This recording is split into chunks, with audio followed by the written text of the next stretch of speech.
Hello and welcome to this FPL Game Week 26 AI team reveal with me, Holly Shand.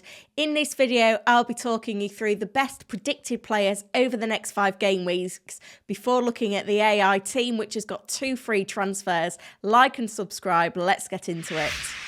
Starting off with predicted points for players over the next 5 game weeks. And remember, the blank Game Week 29 fixtures have not been locked in yet, so this is subject to change. It's information that we will have going into Game Week 27. Now, looking at goalkeepers, it's Bournemouth's Neto with a double in 28 who's ascended this list, which has seen a little bit of a shake-up.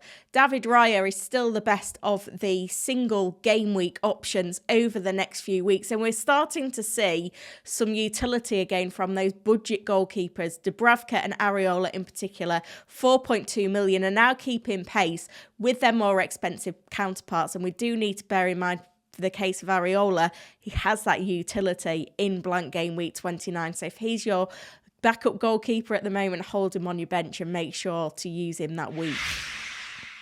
Moving on to defenders then, and there's still a lot of love for the Arsenal assets from AI. Gabriel continues to top the charts, and why not when Arsenal have kept the highest number of clean sheets so far this season.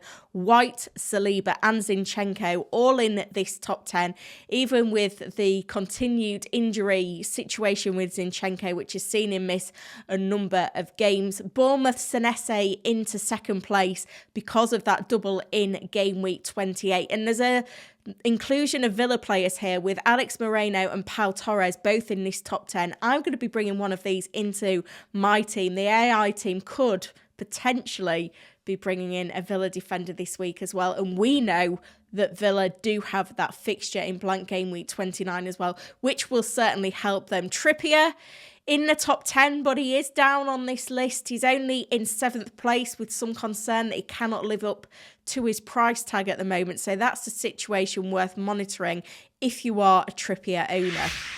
Look into midfielders then, and the 4 most expensive midfielders in the game take up those top 4 spaces. The cheapest of them, Saka, is first, having got 30 points in the last 2 game weeks alone. He is banging form, and there's a warning here that if you don't own Saka, you need to get him back in your team pretty sharpish.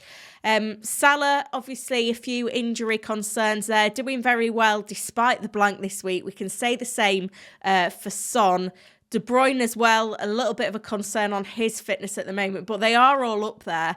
The best of the rest is Bowen. Despite numerous blanks, the AI still loving his potential from his underlying numbers. And if you are looking for more budget options in the midfield, we've got Garnacho and Hee-Chan.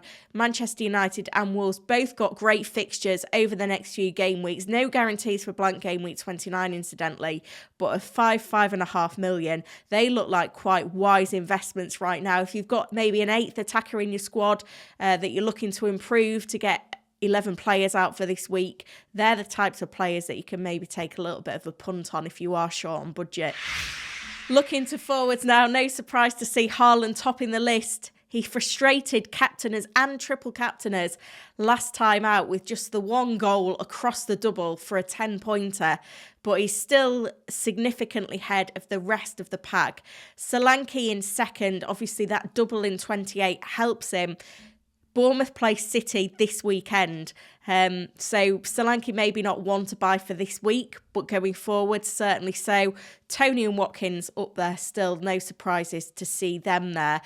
Quite surprised to see Nicholas Jackson flying in 5th, despite a blank this week. 22.9 predicted points for Game Week 27 to 30.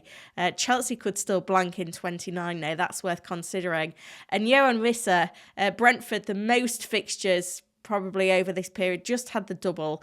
They've got a fixture in 26. They've got a fixture in 29. He's a great pick, 5.6 million easy on the budget. Not that much form to speak of, but is he going to be a player to come good? The AI certainly got him sleeping on this list. When it comes to the AI team then, in game week 25, played the triple captainship, disappointed with the return, of course, not least because Haaland's numbers were so good in that game. He looked like he did basically everything but haul. So 78 points sees us drop 25k in overall rank. There were low expectations for this week with just the triple up on City and Tony. Watkins to Tony was the move we made, definitely punished us. No Liverpool or Luton players, which ended up not being too bad a thing given their returns and the fact they blanked this week. Obviously, the AI went conservative on their assets, given the fact that there was a blank in game week 26. But we managed to get 11 men out, which was another positive. Taylor came on as a sub, we got a 0-pointer. But having played 10 men last week, at least we had that 11. Transfer time then, 2 free transfers, 0.6 million in the bank. And the AI in a bit of a sticky situation here because the game week 29 fixtures, we obviously know that there's 3 fixtures confirmed, but because they've not been inputted on the FPL website and we won't get the full schedule until the game week 27 deadline, kind of the AI is going a little bit blind here. We've got more information than maybe the AI is using. The suggested transfer is to sell Foden for Garnacho and Archer for Solanke. And they are moves that was considering. It would give a little bit of a bench dilemma for this week by improving Archer to Solanke, which causes a little bit of concern because there isn't anyone in the midfield that would really want to bench this week. Everyone's got a fixture. And obviously, Solanke's got the utility because he's got the double in 28. Obviously, a tricky fixture this week. Garnacho, no guarantees of a fixture in blank game week 29.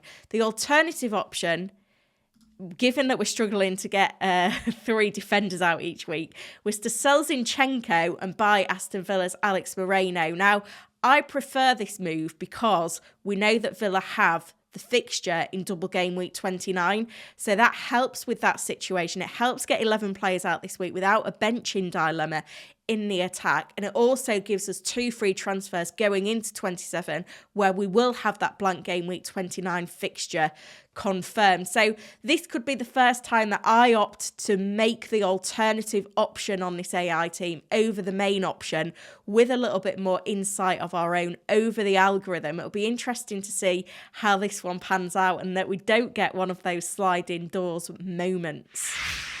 Team selection time then. Obviously, it's Dubravka that starts between the sticks with Turner currently not involved.